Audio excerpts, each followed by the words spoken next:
आजकल यूपी का संभल काफ़ी चर्चा में है। पहले क्यों चर्चा में था आपको पता ही है, मस्जिद वाला मामला था, उसके बाद में वहाँ पे दंगा हो गया, गोलीबारी हो गई, 5 मुसलमानों की मौत हो गई। लेकिन अभी फिर से वापस चर्चा में है।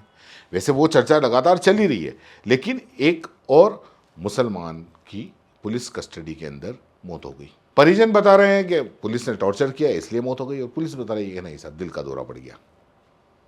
अब अपडेट ये है कि दरअसल रविवार को सुबह जो लगभग 11:30 बजे उसके आसपास संभल में नखासा थाना क्षेत्र जो स्थित रायसती पुलिस चौकी है, उस मोहल्ले में खग्गू सराय है, उसका रहने वाला इरफान है। पुलिस ने उसको पूछताछ के लिए बुलाया था या ले गई थी।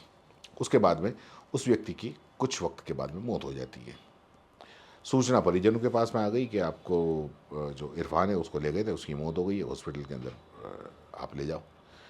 काफ़ी संख्या में परिजन इकट्ठा हो गए, हंगामा भी हुआ। परिजन कुछ समझ ही नहीं पाए कि एक व्यक्ति जो कि न आदतन अपराधी है, न किसी मामले के अंदर लिप्त है, किसी पैसे की लेन देन को लेकर पुलिस उसको पूछताछ के लिए लेके गई थी, और उसके बाद में खबर आती है कि उसकी मौत हो गई पुलिस कस्टडी के अंदर। तो भैया सवाल तो उठेंगे, और सीधा सवाल उठाएगा कि पूछताछ में आखिर पुलिस ने किस तरीके से ऐसे पूछताछ की कि एक बंदे की जान चली गई। इन परिजनों को कौन जवाब देगा? परिजन सीधा आरोप लगा रहे हैं कि इरफान को पीटा, वो बीमार था, इसके बावजूद उसको कोई गोली टेबलेट नहीं खाने दी, और आखिर इरफान मारा गया।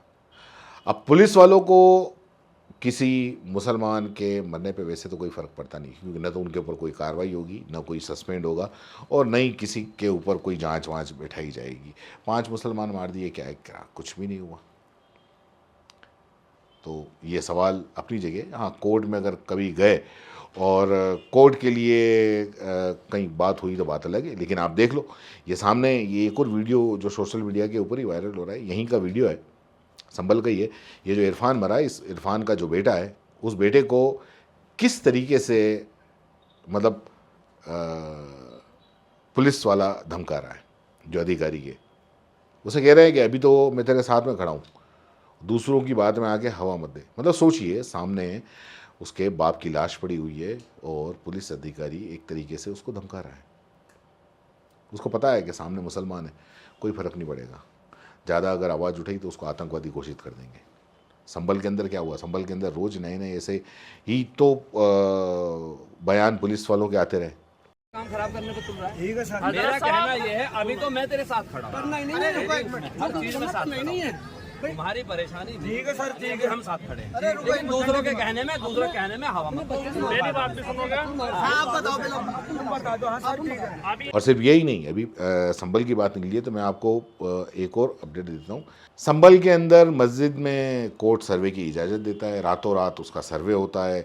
सुबह पूरी कस्टडी के मतलब पूरे के पूरे लोग बाग आते हैं, और फिर वापस उसकी सर्वे होता है, और इधर हिंसा भड़क जाती है।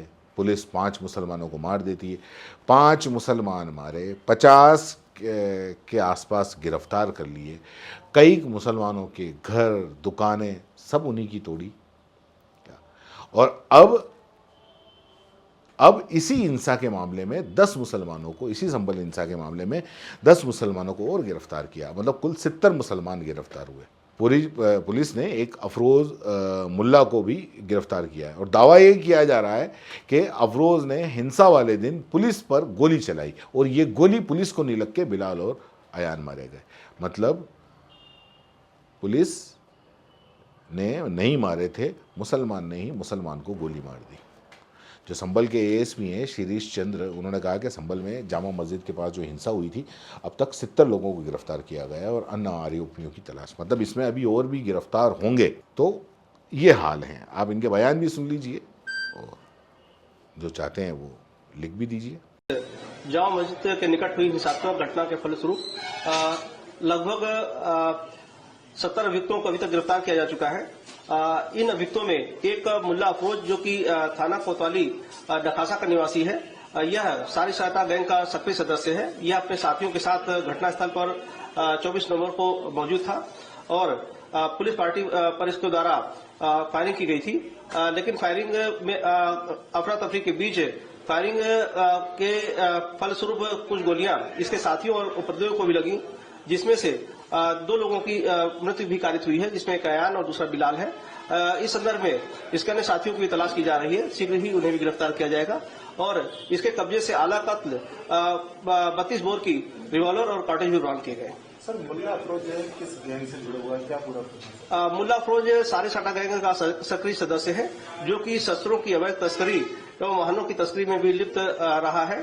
यह पूर्व से ही एक आपराधिक इतिहास इसका है और पहले भी यह जेल जा चुका है। सर, क्या और लोग भी गिरफ्तार किए गए हैं? आज अन्य 9 अभियुक्तों को गिरफ्तार किया गया है, जो कि उपद्रव में शामिल थे और अन्य लोगों की भी तलाश की जा रही है, उन्हें भी गिरफ्तार किया जाएगा।